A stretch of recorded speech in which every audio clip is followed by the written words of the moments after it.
madaxweynaha jamhuuriyadda Soomaaliland mudane Muuse Biixi Cabdi kulankan degdeg ah caawa iskugu yeedhay shirgudoonka golayaasha wakiilada iyo guurtida iyo hoggaanka xisbiyada mucaaridka ee Soomaaliland ee wadani iyo ucid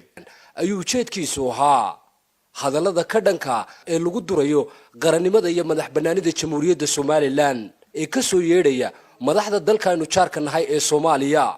kulanka saddex goosoodka dhexmaray madaxweynaha jamhuuriyadda Soomaaliland shirgudoonka baarlamaanka iyo hoggaanka xisbiyada mucaaridka ayaa lagu gorfeeyay xaaladda guud ee qadiyadda jiritaanka Soomaaliland iyo hadallada ka dhanka qadiyadda madaxbannaanida Soomaaliland ee ka soo yeedhaya madaxda dalkaanu jaarka nahay ee Soomaaliya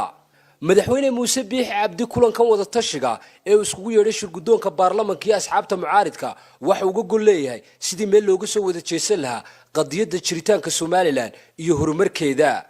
madaxweynaha jamhuuriyadda Soomaaliland mudane Muuse Biixi Cabdi kulankan wada tashi ee uu la qaatay shirgudoonka baarlamaanka iyo asxaabta mucaaridka waxaan ka soo qayb galin gudoomiyaha xisbiga mucaaridka ah ee wadani Cabdiraxmaan Maxamed Cabdilaahi Cirro oo kulankan qaran ka cudur daartay kadib markii uu sheegay inuu leeyahay shirar isaga gaar u ah